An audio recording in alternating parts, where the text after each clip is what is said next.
On the air, everywhere. This is more of your favorite songs right now, right here.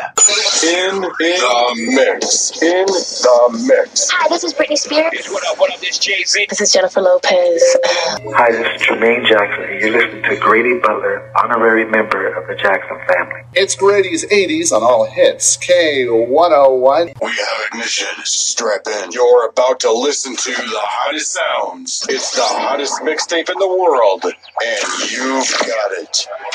You're listening to KGCT, the Grady Butler Show, playing the hottest geocaching hits of today and yesteryear. A big shout out to Bob, Billy, Direwolf, and the Pizza Ninja for winning the Dash for Cash last week on Cash Fest. So you three can just come pick up your prize at the KGCC studios and collect your plush signal stuffed with real money. Or is it bison tubes and nanos? I can't remember. As you all know, music is the art of thinking with sounds, and adventure is geocaching with finds. And now, back to the hits. Whoa, wait a minute. Hang on a minute. I think somebody has hijacked our show. Oh, right, not the radio geocaching show? Man, I just won a really cool prize. I love this one. Right. My good friends Bob, Billy, and Direwolf. I'm psyched. You have to go down to the station and pick up your prize, John, because you were a winner. Yeah, it's cash. Oh, yeah. I'm going to swing by and pick up Direwolf in Illinois and Bob, Billy from the trailer park and come on right down and get the prizes. That's right. That's right.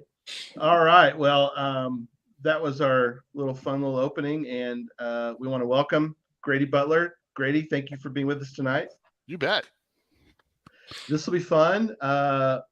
We're going to talk a little bit of radio and a little bit of geocaching and a mix of all them. So if you have any questions for Grady, jump in the chat room, put them in, and we'll keep track of those and ask him questions as we go along. And I guess we're going to start with asking you about how in the heck did you get involved in radio? Radio. I've been doing it for over 30 years. Woo! And it's all been right here in Arizona, right here in our Sierra Vista area. I started, I was going to be a police officer. My mom didn't want me getting shot at. So she said, hey, you're an entertainer. You do magic, you sing, you dance. Why don't you do entertaining in radio? And if you don't like it, then go be a cop. 32 years later, I finally retired from radio. Right. That's awesome. But yeah, I'm down here in Arizona. We're in Cochise County. Can I give you a tour of Cochise County real quick? Yeah, let's do it. Our most famous city is Tombstone, Arizona. So, you know, Tombstone with the shootout at the OK Corral. We also have Bisbee, which is an old mining town, and it's built into the side of a mountain. Very beautiful.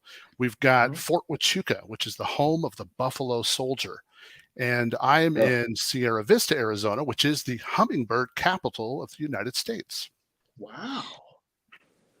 That's kind of cool. Yeah, I did not know any of those things. So yeah, there you go. That's great. So if you're ever geocaching, Cochise County is where you want to go. We're down south of Tucson. We're on the Mexico border and the New Mexico border. We're right in the corner, and it's a beautiful place down here. Mm. Oh, yeah, awesome. I've been to Tombstone, and I enjoyed going there and seeing. I mean, you kind of want there to be a little bit of tourist trappy kind of thing, I guess. I mean, you expect it, you want that because you're there. So, but there's still a lot of history, which is really cool. The interesting thing is I'm related to the Clantons. Not a good thing to be related to. So can you actually travel down there, Gary, or can you not travel there because as long of that as I don't relationship? say anything. Yeah, Okay. I don't Banned talk from about Tombstone. that. Yeah, I don't talk about that. So, but that's really cool. You know, as we know, Jesse was his former law enforcement, so he can tell you that he. Did you enjoy your time? I guess you did enjoy your time. Yeah, absolutely enjoyed my time, and also connected. I used to live in Arizona too, so as a little baby, I don't remember it. I was a little baby, right? So I remember it from pictures. That's it. So, but yeah, I started in law enforcement and retired to something else. You started something else and retired to law enforcement. So that works out pretty good. Yes, I now work for the Cochise County Sheriff's Office. I'm a public information officer there. That's really cool. Yeah, it's fun. Yeah. Great job that I'd never want. So yes, I'm glad you're doing it. We appreciate the people that do it, right, Jesse? But absolutely. Not your cup of tea. So something we talked about before the show, and we're going to talk about a few of your things that you've got to do in radio, but radio has certainly changed a lot. I used to travel and install computers in radio stations, and it was fascinating to do. But even from that point going forward, everything has changed, even more. So when you retired recently, right? Yeah, like 2 or 3 months ago. 2 or 3 months ago, yeah. So congratulations. Yeah, congratulations. So from the time you started to when a few months ago, are there certain things that stand out to you that you look back on and go, I can't believe we used to do it this way? It's like old horse and buggy. Yeah. What are some things that stand out to you? Pizza Ninja and I were talking before we went on about cart machines. Machine was a loop tape. It looked like an 8-track. And you would put one thing on it, a commercial or a song, and you would play that cassette. That was crazy because I know I was telling Grady when I worked at I was in radio for a little bit back in the good old 90s, and I was at a top 40 station. Actually, you had like 40 carts, one for each song, and that's all you could play on that side. That's and it crazy. was nuts. But yeah, for most people, you say it's like an 8-track, and then for people our age or older, they go, "I get that," and for anybody younger, they go, "What's an 8-track?" It's exactly what it is too. And then I've spun some vinyl as well. Oh, wow. Nice. We're going to have to talk about that. Right. But I want to ask you real quick, though, on the last question on the cart thing. Were they, when we say 8-track, and for us that are older know about it, were they that size or were they smaller? The only difference between an 8-track and a cart is that the 8-track has the wheel inside it. The cart machine had the wheel inside the cart machine. So it's exactly the same as an 8-track. Just the wheels are different. Okay, gotcha. And it would loop itself back up to the beginning. Oh, wow. Okay. Which was great because then you didn't have to rewind it. Exactly. There was no rewinding. Where are we going to rewind to? I guess you could start at the beginning, yeah. Right. So I guess it did take some time to learn the skill of dropping the needle at the right time or pushing the. Now we do what was called a cue up. So you put the needle on, and then you're listening in just your headphones and do the so you hit it right at the beginning, and then when you're ready to talk, you just say, "Here you go. Here's this song." You hit the thing and it fired it right up. So fading it out and not keeping it going, that was the problem. At the end of the song, you had to undo that one, otherwise the next song started playing. Right. And did records sound better than carts to you, Grady? Yeah. Of course, here's the tricky part. Remember reel-to-reel machines? Absolutely. So we had to edit everything on reel-to-reels. Now we have computer editing. We could just click right through things. We had to get a piece of razor blade, slice it, tape it back together, roll it around, see if that was a good edit, start over. Oh yeah. So we did it old school when we started. Dang. I was going to say, I give credit to anybody who was really good at that. I was never great at splicing, reel to reel with the tape myself. And I was really good at it. And it's a skill I will never use again. No. That's one of those things you're like, I have a skill that it's like, I can juggle 5 balls at one time. Is it a skill I'll ever use? Well, maybe. Sort of like the George Costanza where he's the marine biologist. Is there a marine biologist out here? Yeah, it just means, Grady, you need to create a gadget cache where somebody needs to edit reel-to-reel tape. Oh, yeah. With a razor blade and put it together. I wouldn't do that to somebody. That's cruel. It's a good idea, though. Yeah. You got to think about that. So the other thing, though, is blew my mind until I thought about it and figured it out. But people would call up and they go, "Hey, would you like to hear something?" Yeah, I'd like to hear a song by Foreigner. Oh, okay, here we go. And it was like, how did the DJ know to play?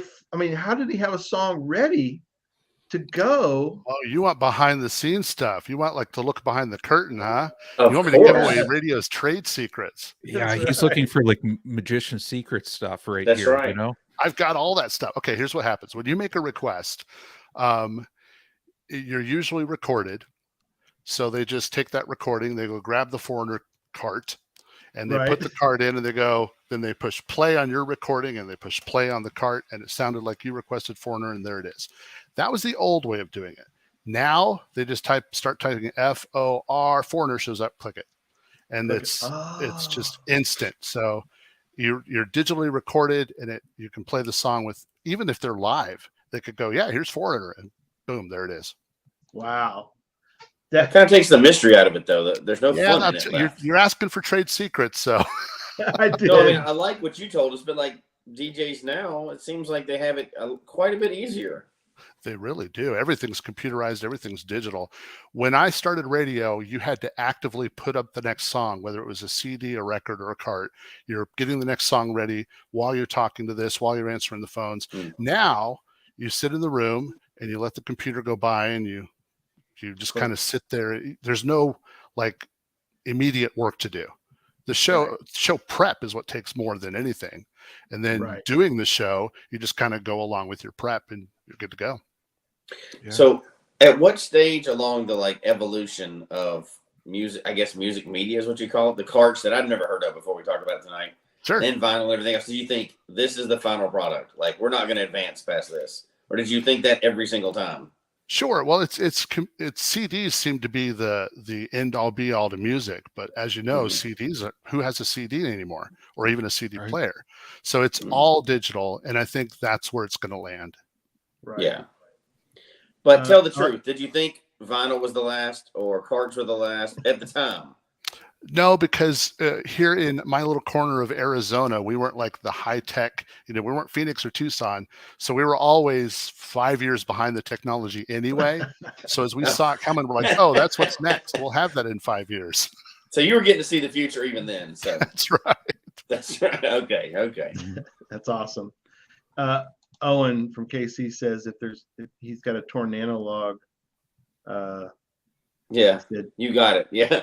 Yeah. Oh man, putting it together like reel to reels. Yeah. Okay. I'll handle the Tornado log. See, you can use your skill. Good one, Owen. Okay. There you go. Splice together a log and sign it. Right. Here's little shreds. You got to splice it back together and put your signature at the bottom. Maybe even better, you could slice it, put a new piece in there, sign your name FTF, and then put all the other signatures back on it. Oh man, just saying, that might hurt somebody's feelings, but it would be like the perpetual like FTF giving machine. Yeah. That's great. Good idea. So Electric Water Boy asks about callers. Oh. Okay, here's what happens when you say caller number 5. What they do is the phone is then off the hook and busy. So when you call, you get a busy signal and you go, that'll be caller number 5, and you answer there. The reason you do that is because you don't want to answer the phone and tell 4 people they're a loser. Right. Right. Now, actually, I was in summer school in college, and I called our local college station when they were giving away a Loverboy CD. Yeah. Everybody's working for the weekend. We're all singing it now. Loverboy. I think it could have been a cartridge. I don't think it was a cassette. Might have been a cassette. That's how old I am. But they didn't do that, Grady. They did this caller number 3, and guess what? I called 3 times in a row, and the guy at the end sounded so defeated. He's like, "Is nobody listening to my show? This one freshman Yahoo is calling up 3 times." Another reason to do it the way I did, right there. It's another reason. So Gary, what you're telling us is if we really need something from you, we should tell you we'll give you a Loverboy cassette. That's right. If you're calling all the motivation you need. I walked over to the radio station. I got my cassette, man. I won. I wanted to win. I would get my prize. So, well, and how many people on here actually saw Loverboy in concert? We're looking at the comments. Oh, just me. I thought it would be all of us. Okay. Yeah, it was just you. Nope, it was just you. No, you were the only one who raised your hand. So yeah, I did win concert tickets off the radio station one time, and I've been trying really to think hard of what concert it was, and I cannot remember now. Country or rock, or no, do you remember?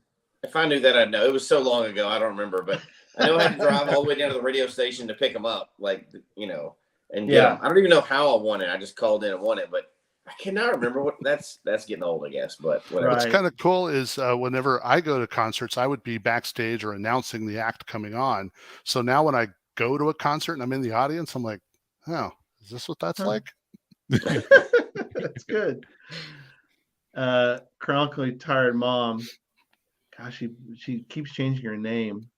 She's now Geocaching is Fun Today with Chronically Tired Mom. I mean, can you make it any longer, Lenisa? I don't understand. She'll add a couple more words on it next year. Each year she's going to add a word to it. Add more word to it. She's going to be taking up the whole nanologue soon with all of she those will. words. You can't word. Did she change it? Did she just put GIFTWCTM? I don't know. She misses the days of calling in the radio station to request your favorite songs. Yeah. And nowadays, what's really sad is that when you do request a song, all the playlists are already pre-made. I'm really like telling stories now. Radio is going to come after me, the Radio Mafia, but everything's pre-made, so your song probably won't get on unless you have a live DJ there, and most everybody is pre-recorded now. So it's even just calling and requesting your song doesn't really happen anymore. Sad face. Now, I want to ask too. He wishes that the DJ would not. Yes. Comment. I used to get this all the time. People would actually call me and go, "Hey, I'm trying to record this new song. Can you not talk over the intro?" They would ask for that. And what the reason that DJs talk over the intro is because when there's a new song and it's popular, those are the ones that they're going to talk over because it needs an introduction. When you're listening to your old favorites, you'll never hear them say, that's an old song from 10 years ago. They're always talking about the new song, the new song, the new song. So that's why they talk over your intro. And I know it's irritating when you're trying to record it. I get it. Speaking of recording, pull the curtain way back. I don't know, John, you're pretty old too. I don't know. Ouch. It's an old question. Oh man, I just got called out for being old. You're not that old. Not as old as me. Okay. God bless you. Gary. So now you got two insults. Not only you're old, you're not as old as me. When I was a kid, literally I did have the radio on, and I had a cassette recorder next to the radio to record like we're talking about. But what's interesting is I would try to stay awake long enough for, I think it was midnight on Saturday, Dr. Demento. Oh, wow. Yeah. Oh, yeah. Come on. And one of the favorite things that I love to record on Dr. Demento was Weird Al Yankovic. Now, that's the setup. Grady, you got to interview you got to interview Weird Al, right? I did, yes. I interviewed Weird Al. I've interviewed several celebrities. Whenever they have a new album coming out or a book or a new movie coming out, they get with radio companies that actually will get them on the radio across the United States. So when we get an email saying, hey, this celebrity would like to do an interview, you get to bid for the time and see if you could get in there. So when Weird Al came up, he was just starting his digital records when he stopped making CD albums anymore. He's just going digital, and he was promoting his new songs and stuff. So I was like, yes, please, Weird Al, because I love Eat It and Fat. So I got to interview Weird Al Yankovic, and he was hilarious. He's just like he is in person. He's not fake. He's down to earth, and he was a real fun interview. That's awesome. You know, that's the thing I've heard as I've talked to a few people who've either have interactions with famous people, or like you said, like you're doing, they have interviews with folks. And I always kind of try to ask them, like, so what were they really like? And it's always fun to hear, because you hope that they're good folk, but they're not always. So one of our favorite interviews or shows that we did, one of Jesse's favorite too, is with Action Trinity. She's a geocacher, wrestler, stunt woman, and she was a stunt woman for Jennifer Lopez. Cool. And we were at the Texas Challenge Mega, and we were having breakfast, and I asked her, I go, "Oh wow, what was it like to, what was she like?" And it's like, she had no interest in talking to anybody. She was just as cold, and she's like, and I was trying to, and she's like doing stunts for Jennifer Lopez, and it's like, I can't believe that she wouldn't at least she's like, she barely acknowledged that I even existed. It's like, oh, that's sad. And then I hear about like people like Keanu Reeves, who's like, a glorious, interview. So I guess I shouldn't ask you about some other folks but I'm going to ask you about other folks. I've got one in the chamber. I'm ready. Hopefully, you already knew where you were going. Yeah. Hopefully, these people I'm going to mention were good interviews. Now, everybody has a bad day, so I understand that. Right. So I'll start with the one that I actually got to listen to. Probably, I listened to the whole interview because I happened to find it, which was with Jermaine Jackson of the Jackson 5. So, and I pulled a little bit for our little snippet thing. So, what was it like interviewing one of the family? Jermaine Jackson was so personable. He was so neat. I got to interview him and Tito, and Jermaine Jackson was so nice. As you heard, he made me an honorary member of the Jackson family, which I thought was really fun. If you listen to that little snippet at the beginning of the show. So cool. But he played at the end too. Yeah, he talked about what it was like to grow up in the Jackson 5. He talked about his brother Michael, who had recently passed. He talked about his current career and his music, because he of course does his own thing. And so talking to someone like that, I mean, he's an icon from the Jackson 5. I mean, that's pretty incredible. So he is one of my favorite interviews. That is really cool. Yeah. Oh man. I mean, we've been fortunate. Jesse and I have been fortunate to have had a few brushes with celebrity typically on our podcast of Hope, which is what we do once a year. We raise money for St. Jude, and we had Jim O'Hare from Parks and Rec, who just called us from his car, and we immediately put him in to the show. And this is the thing you don't want to do, which is what I did, which was I had emailed back and forth with him a little bit. And I said, hey, the show's going to be on. I gave him the time and all that. I said, and I even set this up. I said, if you can call, and for a couple minutes, we just want to talk to you, And he goes, sure, my email. He goes, yeah, thanks. And I was like, he's not calling. I don't have to have any prep. I don't have any questions prepared. I got nothing. And all of a sudden he calls out of the blue, and it's like, oh my gosh, and so I kind of him-hawed around, but I think I asked a decent question, and it turned out that he ran with it, thankfully. Yeah. And I was like, save my bacon, man. He took the question that I kind of cobbled together, and he took it and ran with it. But it's always interesting. I mean, for most of the interviews you've done, you were fortunately were able to do some prep. Sure. And I was mostly fans of them because I got to choose. So for example, Olivia Newton-John, she was so nice and amazing. Lovely. Patrick Warburton, who is the voice of Kronk and Joe on the Family Guy. Love his interview. I saw that someone put up in the chat that what's my least favorite. I have one of those too. If you can find that one and pull it up. It was and her name Suzanne Summers, who played Chrissy on Three's Company. Yeah, she was I was like, yes, I want to interview her. She had her new exercise book coming out. So the handler came on and goes, okay, Grady, you've got 5 minutes. Here's Suzanne. And I'm like, oh, Suzanne. Okay, cool. Perfect. Well, let's start the recording and tell me about your book. And she just started and didn't pause. I couldn't. Nothing. I was like, I sat back. I'm like, well, do I interrupt and ask a question? Or was she just like reading a script? Like I don't know, but she just rambled. And then finally the handler came on and said, okay, we got to go to the next radio station. And I was like, end recording. I was like, what was that?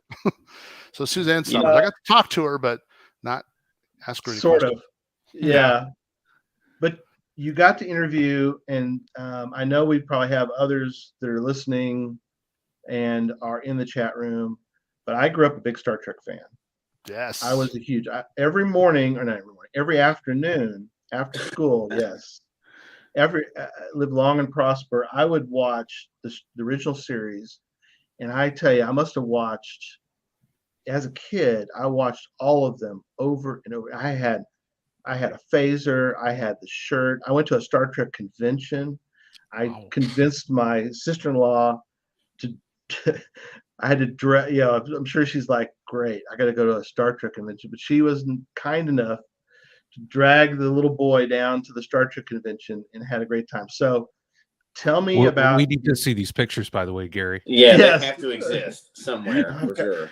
It's just send them to me. I'll post them on our Instagram and Facebook. To share them with. I should have brought my phaser out of my room. Yeah, there you go. Right here. Man. Oh man! And I haven't opened it because it's still sealed, so I got to keep it. Wow, that is cool. This is the small phaser, not the handheld. I've got a whole room full of that stuff. This is the Is it opened, or is it like Gary's got his still wrapped in the package? No, it's sealed, man. It is sealed. Oh, man, don't open it, Gary. Don't open it. There was never a toy that I bought that I kept in the package for more than 2 minutes. I know, me either. With every single thing. Oh man, but if you knew then what you know, I mean, if you know now, I still played with it. Oh man, I still played with toys. I wouldn't have cared. I've been like, I don't care about future money. I want my toy right now. You're like screw future Jesse and what he can make off. Yeah. He can buy his own toys. That's right. That's why I always said you buy two. That's right. So I never did get to buy two when I was little. It didn't work out that way.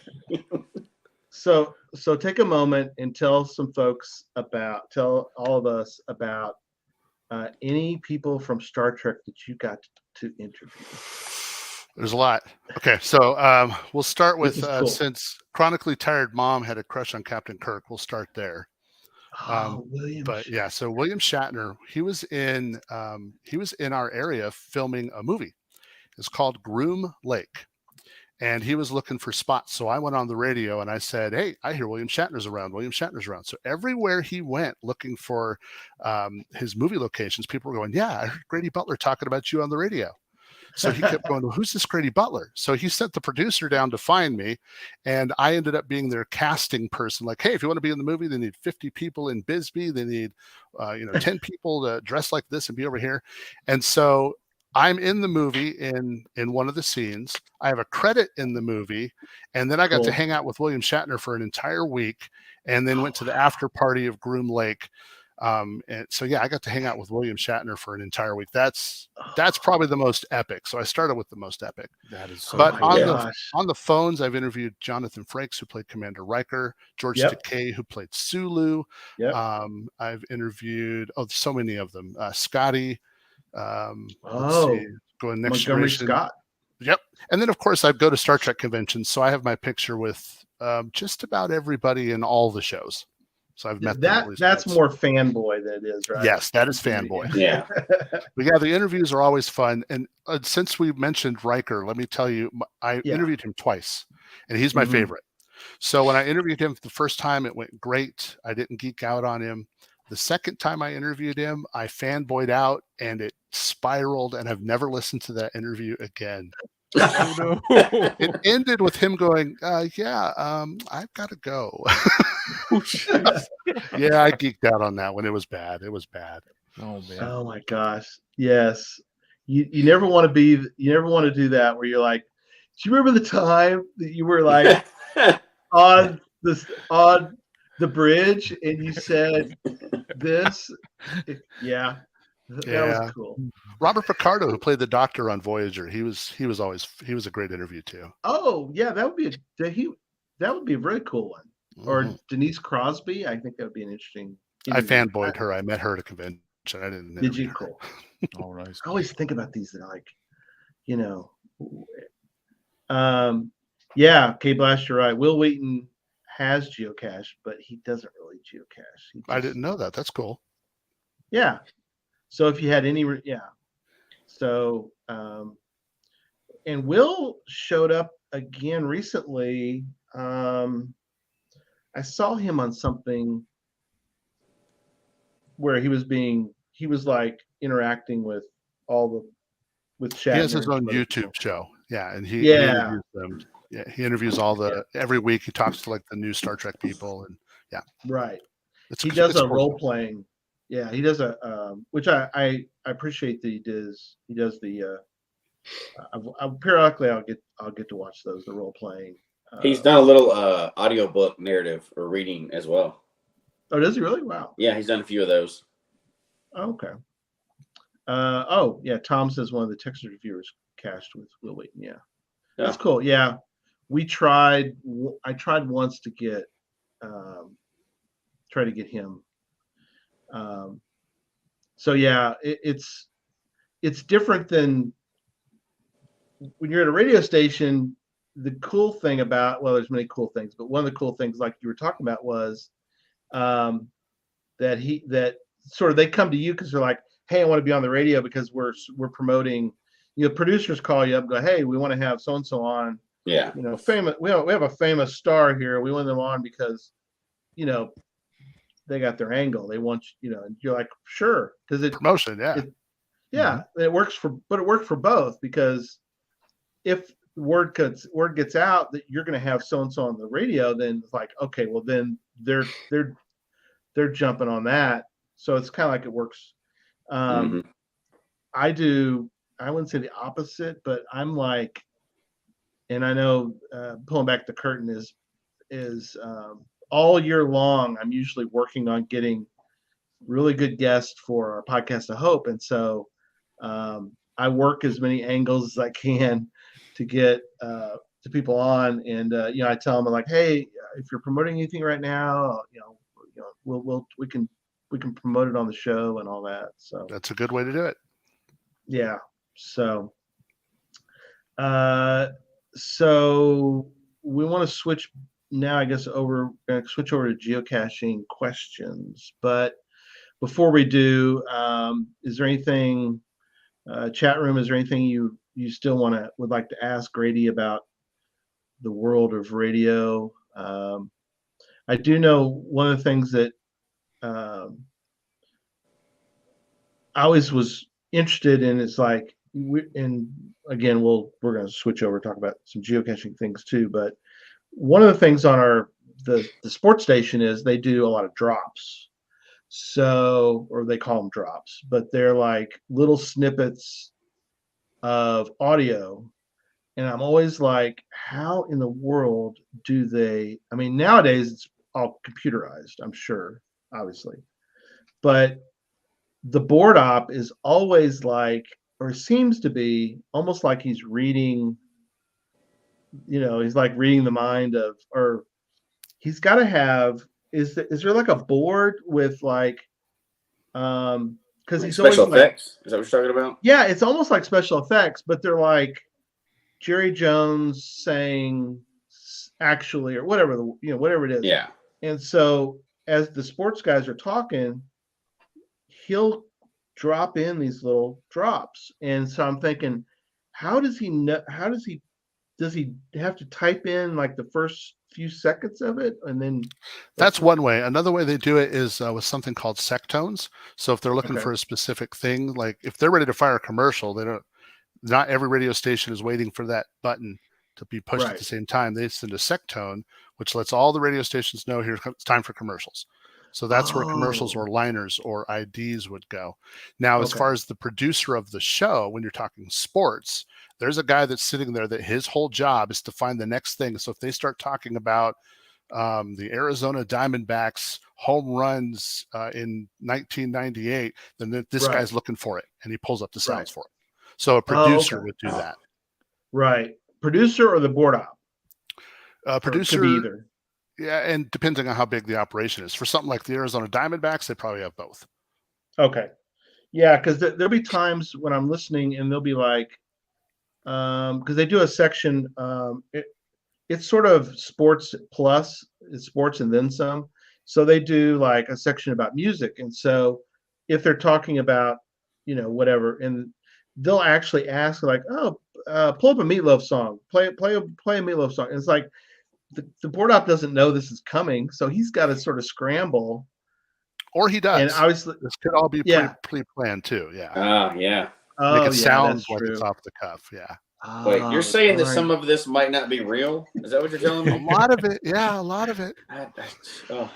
You're ruining it. Ruining radio for me. Yep. Sorry. That's awesome. All right, cool. So let's change gears a little bit. So you are GeoTurtles with a plural. Yes, there's two of us. Yeah. Oh, so man. How'd you come up with that name? I think that's what Gary was going to ask. Yeah. Okay. So and I psychically stole that. Yeah, you did. You read minds. Well, here's the answer. There you go. So my daughter and my wife started geocaching. I wasn't interested. I was like, whatever you guys are doing. So they became the GeoTurtles. My wife loves turtles, as you can see in the background there. That was our 3,000th find that my friend Ethan made. But she loved turtles, so GeoTurtles sounded like the natural name. So then my daughter started to not like it, and I'm like, well, let me try it, and we've been doing it ever since. So it's something that me and my wife do.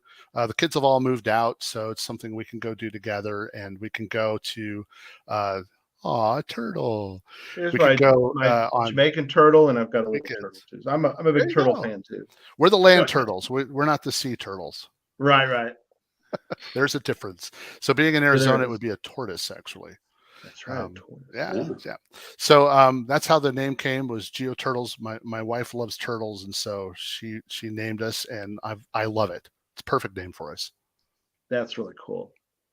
So you and many people do what I think all of us do this, is we have significant others that geocache with us and we use the same name. Mm-hmm. Yep. Not always the way people do things. I know, Jesse, did you say recently that your daughters are starting to grab their own accounts, or? No, we still all have the family account, which we've always used, but each other person, actually, I'm the only one that doesn't have his own account. So each other person has their own account. Like if we get into a new state or new country, they'll go in every once in a while and just log that one. They don't log it just so that it shows different countries and stuff like that. But they all technically have their own accounts, but we just cache as a family. We always have. So since they were little, and my oldest is already 23, so she's kind of off on her own now. But we just use that same name, and that's been our family thing for however many years it's been now, 10, 11, 12 years or something. That's great. Yeah. Mm-hmm. Because you and Jody use the same account, or does she have her own account, John? No, we share the same.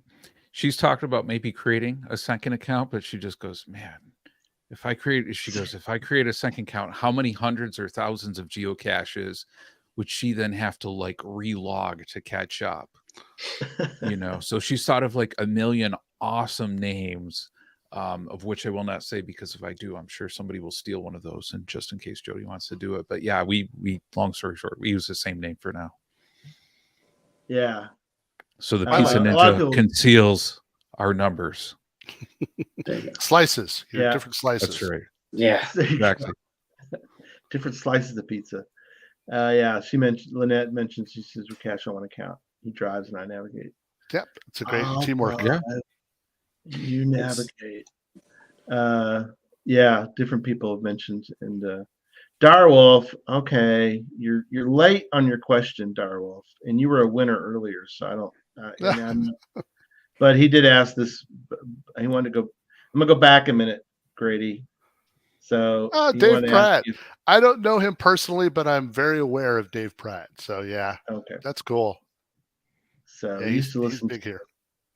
Yeah, very cool. Yeah, so there you go, Direwolf. You're late, but that's okay. But he's a winner. Well, yeah, he won earlier, but he has to go down to the station to pick up his prize. Yeah, I think him, Bob, Billy, and I need to go together. So we got to plan a road trip for sure. to get down there. The plush signal. Yeah, with the cash in it. So I think I get the rental car. I get like 10 pizzas. I pick up Direwolf, and then we swing by. We pick up Bob, Billy, and just all nighter we're there. You deliver. Yeah, that's right. So you originally were kind of like, I'm out. I'm not doing this. But I just wasn't interested when they started. Yeah. Right. But you got interested, obviously. I did, yes. Well, actually, I got interested because it's something we can do together, and that's so special. That's what's really cool about geocaching. That's something I know, Jesse. That's really in Jesse's wheelhouse because, and I've mentioned it to him, and I know you've said it to me even, but I'm like, oh my gosh, I found this photo of all four of y'all, and look how young the girls look. It's like, yeah, it's funny to see it over time. And I don't know if y'all loaded a lot of photos up when your daughter and your wife started, but if you haven't, it's really neat to go back and look. I mean, it's like a digital photo album we didn't even say, when did you actually start? When did they start? And then when did you start? 2015, and I was same in that year, so it was pretty quick. Okay. But they didn't do photos. That's something I've started doing now. But they didn't know what in the world they were doing. So, when you start, you have no clue what you're doing. So that's where they were at, and just kind of wandering around the town trying to figure it out. So it was mainly like a thing that you and your wife could do together. Was there also some caches that kind of got you interested, or just having that hobby together and you're stuck with it for a while now? Well, when they first started, they were things like, we call them rock caches here in Arizona. It's always a pill bottle under a pile of rocks. And I was just like, what is this? But then I started finding some creative ones, and I was like, oh.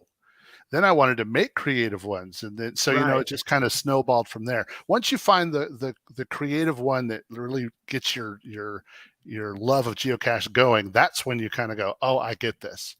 But you have to, it doesn't always happen in your first 10, 20, or even 50 finds. Mm-mm. For sure. Well, especially back then, at least when we first started, you're printing out 7 pieces of paper, and you're like, all right, we're going to try to do 7 today. If we're lucky, we're going to do 7. So, back in the day, you're like, and we were, the old GPS, and we were like, walk this direction to get to the north, and then turn 90 degrees and walk to the. That's like splicing a reel-to-reel tape, dude. That's what I was just gonna say. Like, you've seen it in geocaching and in radio. You've seen how it evolves with technology. It does. Absolutely. So much better now. So in those years, I know you mentioned about the, finding better containers or cooler containers as time went on. What are some of the things that you remember as far as like places that you were able to geocache and it stand out in your mind? Well, one thing I love about geocaching is if there's something cool, like an abandoned bridge or, some Western ruins, people put a geocache there to take you there. So you get to go see some really interesting places. But as far as specific caches, there was one, we were at this tree and there was nothing around but this tree. And finally on the back of it, I saw this like pipe bolted on. And I'm like, okay, what is this? Started, trying to figure that out. And then I realized, wait a minute, let me look in the end of the pipe. And it was a sight with the crosshairs on a fence post that was, awesome. 100 yards away. I was like, am I supposed to go there?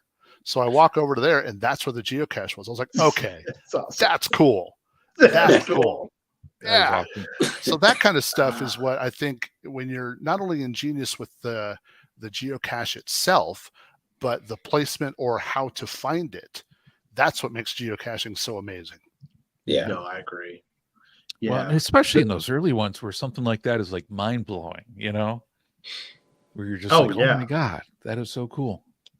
Well, it's the typical thing in geocaching, right? It's amazing the first time you see it. It's less amazing the 100th time you've seen it.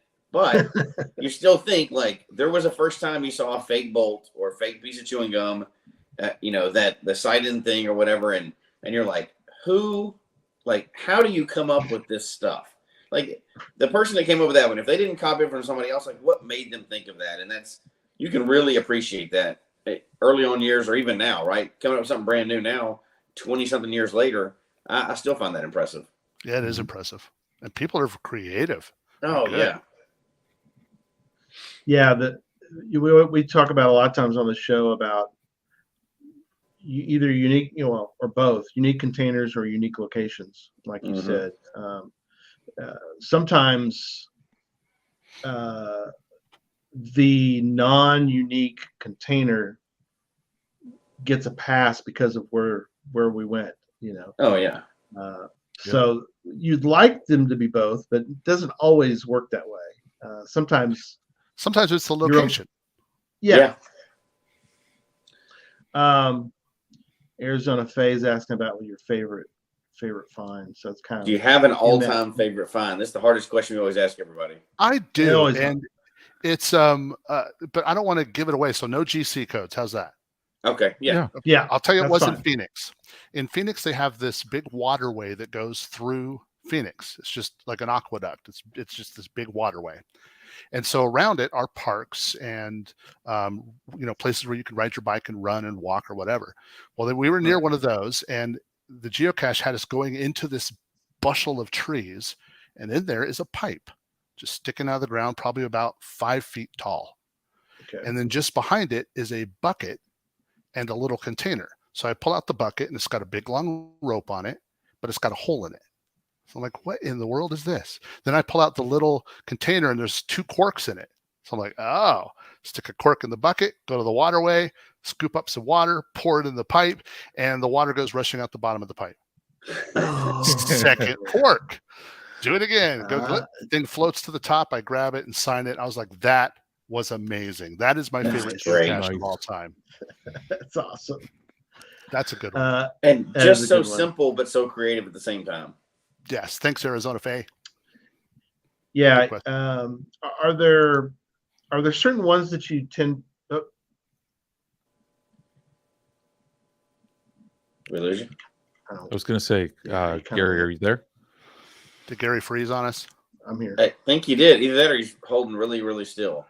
Yeah, it almost looked like he was giving poker face there for a second. Yeah, he was thinking deeply about his next question, is what it was. That's right. Somehow, yeah. I got connected direct to my router. I don't know why I'm being mine's slow tonight, but anyway. Are there certain types of caches that either your wife gravitates toward, or you gravitate toward, or are those the same type? We like to urban cache is fine, but that's kind of boring for us, where you're just going to get the nano on a stop sign. Right. So we look for ones with favorites. Whenever we go to a new area, I saw that Geo Tiger asked if we go out of country, wherever we are. Yes, I like to go out of country too. But when we do that, we look for the favorites, and we look for the highest favorites. So whatever the most in a little town or a big town, search by 25 favorites or up, and that's the ones we go for. So it's not necessarily about numbers. Sometimes it is, but we like the favorite caches because other geocaches are letting us know this one's cool. Yeah. We all kind of do very similar planning. We plan around. At least I know I'll tend to, and I know Jesse, you do that too, and I know John.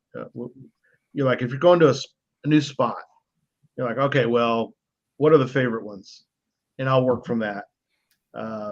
This is Turtle is our planner. Okay, good. No, that's smart. Although one thing that I'll also do though is I kind of look for if I see some that have favorite points, but it's like I look at the dates.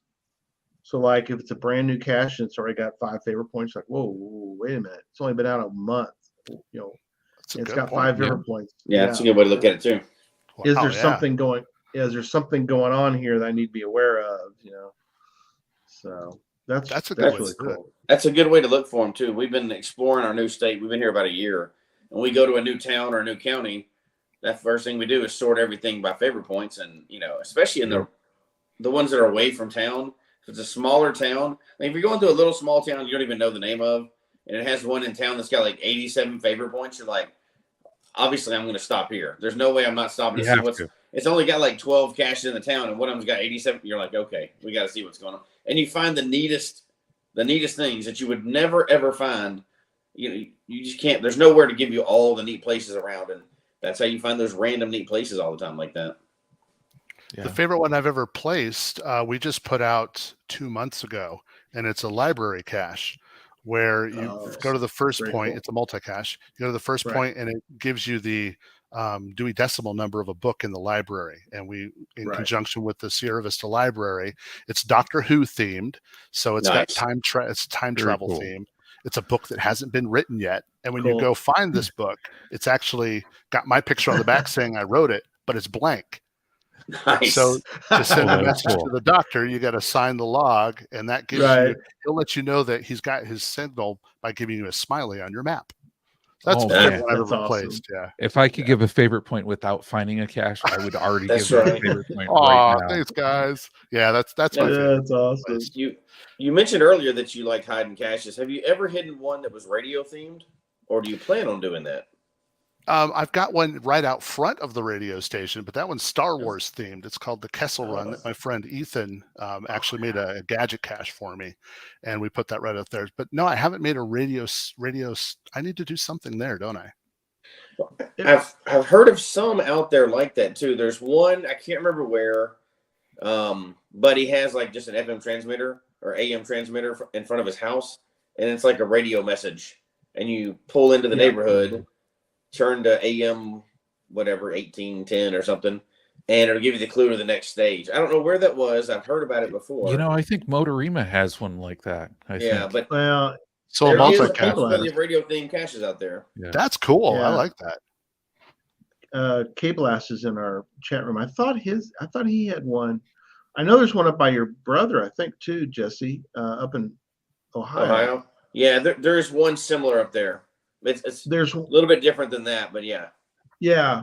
But I like the idea. It's similar to, and I think it's the same technology, and Grady, correct me if I'm wrong, but it's like if you ever go to, during Christmas time, if you go around, there are people who are playing Christmas music in front of their house. It tells you turn to FM 101.1 or whatever. That's a 1 watt transmitter. Yeah. Right. And sometimes you can nowadays you can do it with Bluetooth and transmit it to a radio signal. So okay. Oh yeah. And I think Taiba has it. It's go ahead. Yeah, Wolfman Jack on Long Island. That was the one. Wolfman Jack. Yep. Wolfman Jack. Oh, that's even better. That's really good. That's really a good. That's a really cool cache. I've heard of that one. Yeah, Tom's talking about the realtors have one as well. That's that's asking to be a geocache though, multi-cache. It kind of is. Radio out front. Challenge accepted. That's going to be happening pretty soon here. I like it. That sounds awesome. I mean, you could record a good one too. I mean, because obviously you're a pro, so it wouldn't be like one of us trying to be the radio. You could have a fun one. Yeah. Welcome it may even take people a minute to realize it's not actually radio. Like they wouldn't immediately know it's not radio. They'd be listening to it for a minute. Well, yeah, here in this area with my voice, I've been on the radio here 30 years, so I would probably go, where is that coming from? Yeah. But I'm doing that. That's going to happen. Yeah, I'll keep you guys apprised. Yes, let us know for sure. That'll get favorite points. That's a magnet. That's awesome. Instant favorite point. Yeah. Yeah. And the timer. Okay. Oh, he says K-Blast saying I think you need to do a puzzle cache that just gives the radio letters in a time you are on the radio. Then make sure at that time you always say the coordinates. Yeah, you can get creative with that for sure. I don't know if they would allow that one. Would that? Well, that would get past the volunteer geoplacers. It depends on how.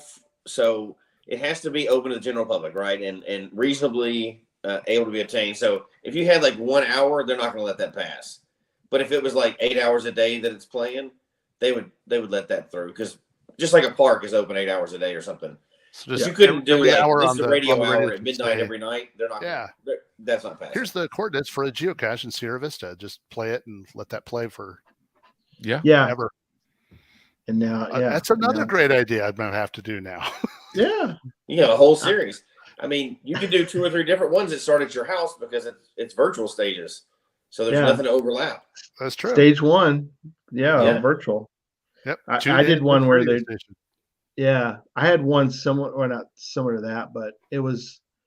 You would. It was back when you could do. I don't know if you still can. You guys can correct me, but you call, but it's you're playing a wave file, and the wave file is somebody who sounds like they're on the radio.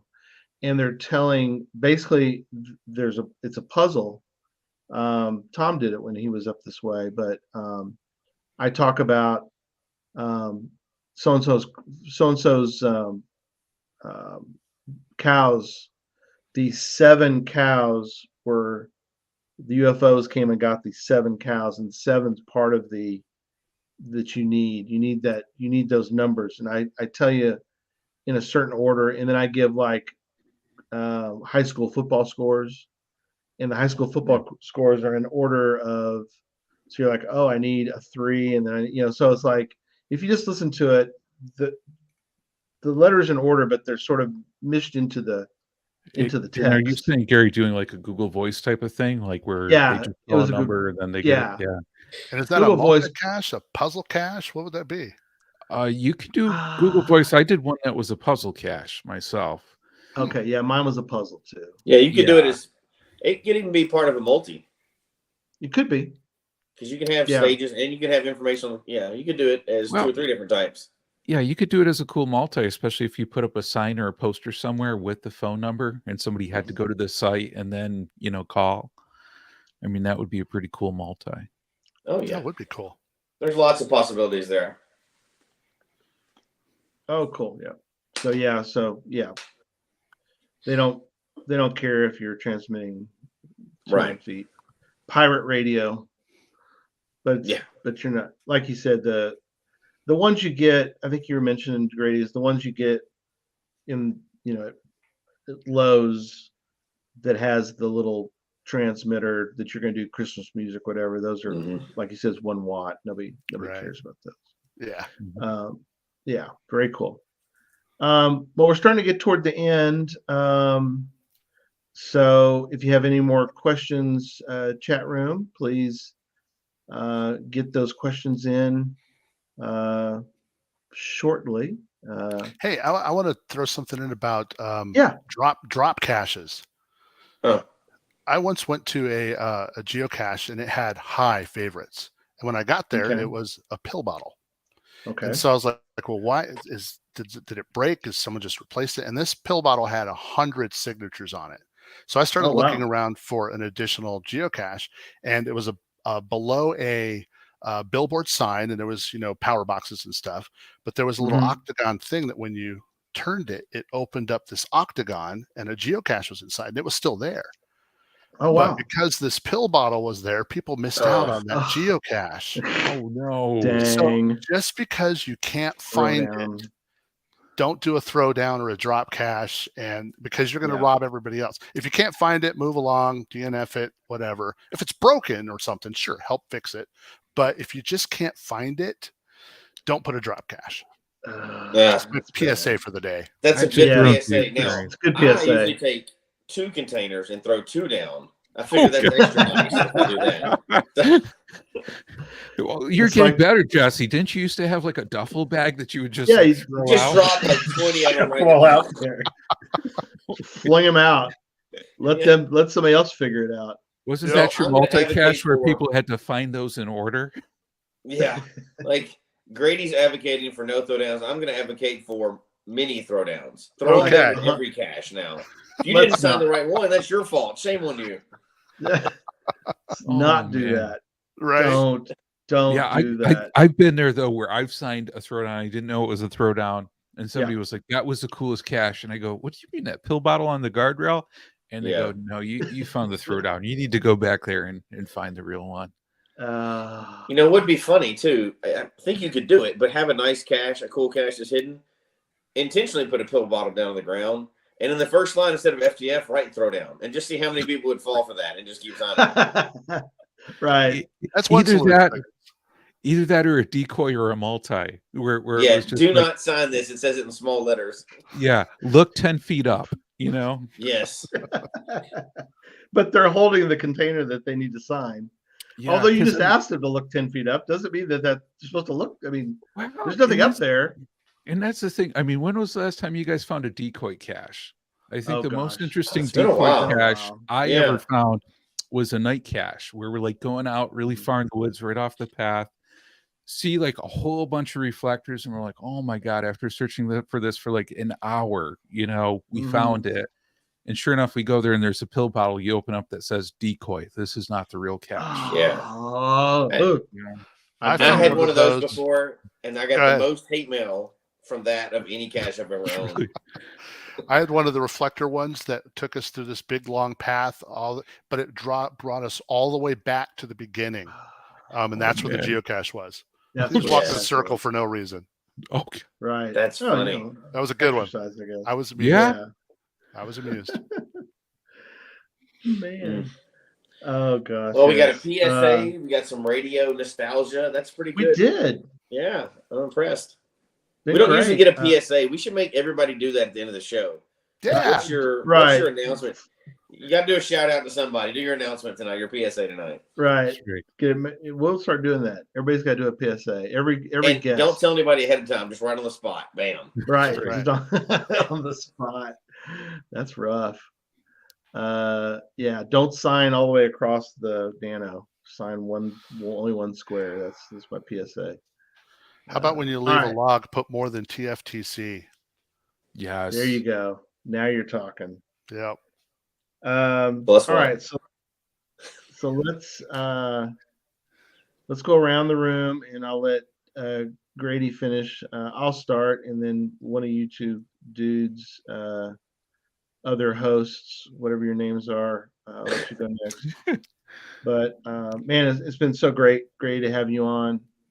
And hear about some of that inside scoops on radio, because I've loved listening. I still do today. I listen to the sports station every morning, and all the way back to when I was a kid recording Dr. Demento on the cassette. So I've loved radio. You know, I kind of geeked out in my years. A while back when I did 50 stations in 52 weeks. That's how busy I was doing computer. I was gone every week for 50 straight weeks. And of course it was before you were a geocacher, right, Gary? Yes, of course. And you go to great places like Modesto, California, and not that there's anything wrong with that, but it's just like you're not going to the big, I didn't go to the big cities. It was with Capstar, was the company that owned those radio stations at the time.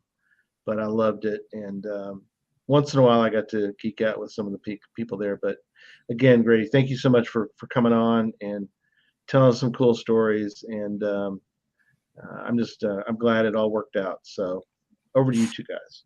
Yeah, Grady, thank you so much, man. When Gary, gave me the news that you were on the show, I got so psyched. I mean, for me, it was like really kind of a trip in my radio past. And then also, I mean, checking out all your YouTube videos and all your YouTube interviews were just absolutely incredible. I just spent, I know I messaged Gary a few times earlier today. I was like going through for probably a couple hours listening to a lot of cool ones, and I look forward to going back and listening to a lot more. And so cool to hear about, caching out in your neck of the woods, which is a lot different than the Northeast on that one too. So, you got me excited to come down there, take a look at some caches and find some cool ones. So if I come out there sometime for Yuma, I think that's probably around your neck of the woods on that one. Love to come out down there and find some of your caches. Yeah, same thing. Echoing what they said. But I'm kind of excited to see, and because we'll know and we'll follow because it's live. They have to be these caches that you're going to put out in your neighborhood now. These radio caches. So, right. And it's not like you can hide it. We're going to know if you do it or not. So I just want to be watching that. I think it's going to be cool. And then obviously nostalgia from just I think back. It was making me think about the old radio shows from back in the day. And we were joking in the chat room. We didn't really bring it up, but Art Bell and George Norrie. Now all the radio back over time, and that's what you instantly started thinking about, like behind the scenes and calling in and stuff. So that was cool. Thanks for sharing that with us. Obviously, the geocaching stuff was like the icing on the cake tonight because we got to hear about the radio stuff. But so hand it over to you. But thanks for being on. I really had a good time, you guys, and I enjoyed reliving my radio glory days and kind of giving you a peek behind the curtain of what real radio is, and maybe destroying some radio for some people too. Sorry, guys. But geocaching, a lot of fun. It's always fun to talk to anybody geocaching. I think I'll see you guys maybe next year when Flagstaff has Geo Woodstock. So I'll be up there. Me and the Mrs. Turtle will be there, and maybe we'll get to run into a lot of you guys. Yeah, very cool. That would be awesome. And you can find all of those interviews they were talking about. Just go to YouTube and type in Grady Butler interview, and there's a ton of them. Cool. Love it. Yeah, I'm definitely planning on being there for Geo Woodstock. So I'll let you know ahead of time, and we'll try to link up when we're out there. So Tom's very excited. Yeah. Yes. And we'll go eat pizza, even if John doesn't show up, we'll go eat some pizza. So, man, well, at least tell me how amazing it was and send pictures. If that's I will. The case. Well, hope y'all can make it. I'm hoping it's gonna be fun. Like I said, I'll be your chauffeur if you guys can. If Jesse and you and John can make it to Geo Woodstock. It's number 20, I think. Right? This is why they have XX on it. Yeah. Very cool. All right, good deal. Thanks, everybody. I'm going to do not our normal outro, so I'm going to play our intro again. So if you missed it at the beginning and you're like, what the world's going on, I'm going to play it again now. And again, hopefully it'll entertain folks. So again, good night, everybody. Be caller number 5. Be caller number 5 because you'll win every time. That's there right. You go. Good night. Oh, man. Have a good night, guys. Take care. On the air, everywhere. This is more of your favorite songs right now, right here. In the mix. In the mix. Hi, this is Britney Spears. What up, this Jay-Z. This is Jennifer Lopez. Hi, this is Jermaine Jackson, and you're listening to Grady Butler, honorary member of the Jackson family. It's Grady's 80s on all hits. K101. We have ignition. Strap in. You're about to listen to the hottest sounds. It's the hottest mixtape in the world, and you've got it.